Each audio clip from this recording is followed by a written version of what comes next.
Hi, hello, മിനിസ് വേൾഡിലേക്ക് സ്വാഗതം. അപ്പൊ ഞങ്ങൾ ഇന്നിവിടെ ഉണ്ടാക്കാൻ പോകുന്നത് ഒരു അടയാണ്. അപ്പോൾ ഏത്തപ്പഴമൊക്കെ വെച്ചിട്ടുള്ള ഒരു അടയാണെന്നാണ് അമ്മ പറഞ്ഞേക്കുന്നത്. എന്നാ സാധനം നമുക്ക് കേൾക്കാം. ഏത്തപ്പഴം ഫില്ലിങ് വെക്കുന്നതാണ് സാധനം. അത് പണ്ടൊക്കെ നമ്മൾ കടയിൽ നിന്ന് വത്സൻ എന്ന് പറഞ്ഞ സാധനം വാങ്ങിക്കാൻ കിട്ടും. അന്ന് അതൊക്കെ ഉണ്ടാക്കുന്നത് അവല് വെച്ചായിരുന്നു. അപ്പൊ നമ്മള് ഏത്തപ്പഴം വെച്ചൊന്ന് ട്രൈ ചെയ്ത് നോക്കുകയാണ്. അപ്പൊ നമുക്കിനി ഏത്തപ്പഴം വെച്ചിട്ട് ഈ വത്സൻ എന്ന് പറയുന്ന സംഭവം എങ്ങനെയാണ് ഉണ്ടാക്കുന്നത് നോക്കാം. ആദ്യമായിട്ട് നമുക്ക് ഇതിനകത്തേക്ക് ആവശ്യമായിട്ടുള്ളത് പച്ചരിപ്പൊടിയാണ്. അതായത് നല്ല വറുത്ത പൊടിയാണിത്.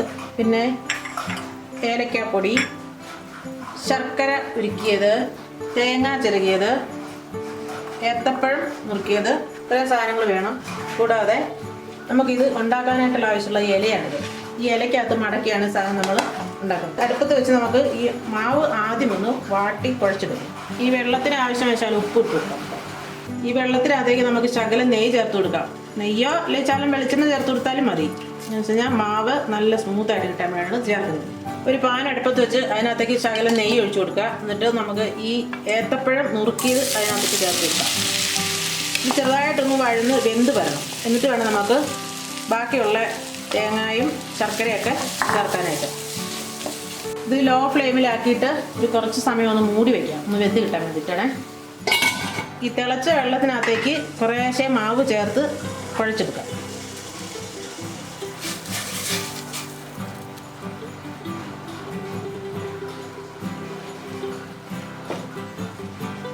ഈ മാവ് ചെറുതായിട്ടൊന്ന് വെന്ത് കിട്ടിയെങ്കിലേ നമുക്ക് ഈ ഇലയിലേക്ക് ഇത് പരത്തി എടുക്കുമ്പോൾ പൊട്ടാതെ കിട്ടത്തുള്ളേ.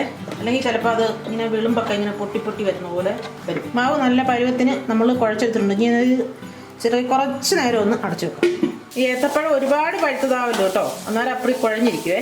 അതുകൊണ്ട് നമ്മളൊരു മീഡിയം സൈസിൽ പഴുത്ത പഴമായിരിക്കും. നമ്മൾ തീരെ പഴുക്കാത്തതാകും.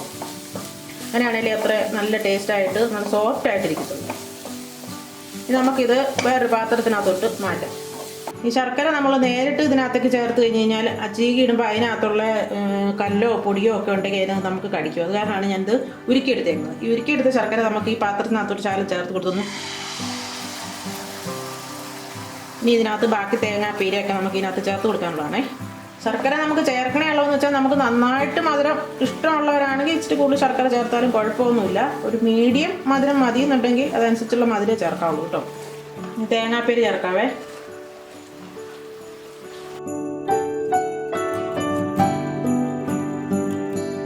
ഈ തേങ്ങാപ്പീര ഈ ശർക്കര പാനിയൊക്കെ നന്നായിട്ടൊന്ന് തിരിക്കട്ടെ. ഇനി നമുക്ക് ഈ ഏലക്കാപ്പൊടി ഇതിനകത്തേക്ക് ചേർത്ത് കൊടുക്കാം. ഈ ഏത്തപ്പഴം,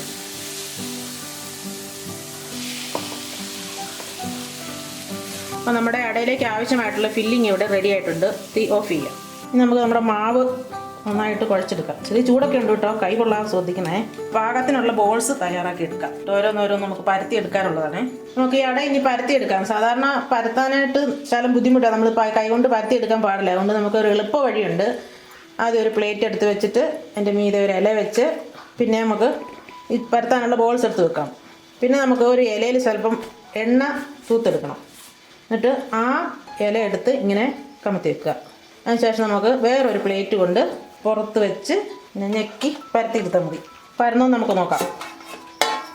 വാട്ടിയ ഇല വേണം കേട്ടോ, അല്ലെങ്കിൽ ഇത് പരത്തുമ്പോൾ പൊട്ടിപ്പോവേ കേട്ടോ. നമ്മുടെ മാവ് നന്നായിട്ട് പരന്ന് വന്നിട്ടുണ്ട്. ഇനി നമുക്ക് ഇതിനകത്തേക്ക് അതിൻ്റെ ഫില്ലിങ് വെച്ച് കൊടുക്കാം.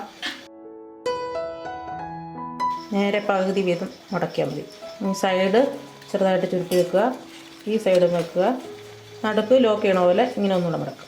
ഇനി നമ്മുടെ അട നമുക്ക് ആവിയിൽ വെച്ച് പുഴുങ്ങിയെടുത്താൽ മതി. ഇതിലും എളുപ്പമായിട്ട് നമുക്ക് പ്രസ് ഉണ്ടെങ്കിൽ കുറച്ചുകൂടെ പെട്ടെന്ന് ചെയ്യാൻ പറ്റും കേട്ടോ. ആദ്യം ഒരു ഇല വെച്ച് കൊടുക്കുക. എന്നിട്ട് നമ്മുടെ ഈ മാവ് ഉരുട്ടിയത് ഇതേ നടുക്ക് വെച്ച് കൊടുക്കണം. എണ്ണ തൂത്ത ഇലയെടുത്ത് ഇതിൽ പുറത്ത് വെച്ച് കൊടുത്തിട്ട് നന്നായി പരന്നിട്ടിട്ടുണ്ട്. ഇതാണെങ്കിൽ കുറച്ചുകൂടി എളുപ്പമാണ്. നമ്മുടെ അപ്പച്ചമ്പിനകത്ത് നന്നായിട്ട് ആവി വന്ന് വെള്ളം തിളച്ചിട്ടുണ്ട്. ഇനി നമുക്കിത് ഓരോന്ന് പെറുക്കി ഇതിനകത്തോട്ട് വെച്ച് കൊടുക്കാം. ഇങ്ങനെ ഇതിനെ സൈഡിലോട്ട് ചരിച്ച് വെച്ച് കൊടുക്കണം കേട്ടോ, അല്ലെങ്കിൽ നിവർന്നു പോവേ. 10-20 മിനിറ്റ് എടുക്കും കേട്ടോ വേകാനായിട്ട്. ഇത് ഇല തീർന്നു പോയി കേട്ടോ, അതുകൊണ്ട് ഇത് ഇങ്ങനെ വെച്ചേക്കെന്ന് പറഞ്ഞു രണ്ടെണ്ണം. അപ്പോൾ ഇനി ഇത് വേകട്ടെ. ഒരു 20-25 മിനിറ്റെങ്കിലും എടുക്കും ഇത് വേകാനായിട്ട്. അപ്പോൾ നമ്മുടെ അട വെന്ത് കാണും, നമുക്ക് നോക്കാം. കണ്ടോ, നല്ല ഭംഗിയായിട്ട് വെന്ത് റെഡിയായിരിക്കുന്നു. ഇനി നമുക്കിതെടുത്ത് ഇലക്കകത്ത് പൊതിയാതെ വെച്ച് 2 എണ്ണം കാണുന്നില്ലല്ലേ?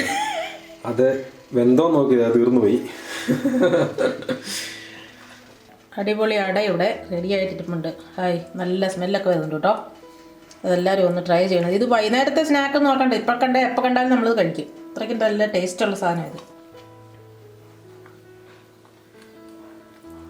ഹായ്, നല്ല ഭംഗിയുണ്ടല്ലേ? കണ്ടോ, നന്നായിട്ട് വെന്തിട്ടുണ്ട്. ഓക്കെ,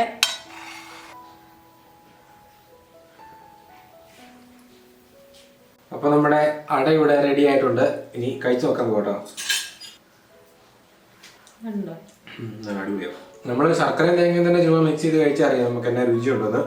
അതിൻ്റെ കൂടെ ഈ ഏത്തപ്പഴം കൂടെ വന്നപ്പോഴത്തേനും പെട്ടെന്ന് ഇടയ്ക്ക് ചെറിയൊരു പുളിയുടെ ഒരു എഫക്റ്റും കൂടെ. പുളിയല്ല, നല്ല കഴിച്ചു പറ്റും. ഏത്തപ്പഴം വന്നതിൻ്റെ നല്ലൊരു വ്യത്യാസമുണ്ട് കേട്ടോ. അപ്പം നമ്മൾ ഇങ്ങനെയാണ് ഏത്തപ്പഴം ഉപയോഗിച്ച് വത്സൻ ഉണ്ടാക്കുന്നത്, മനസ്സിലായില്ലേ?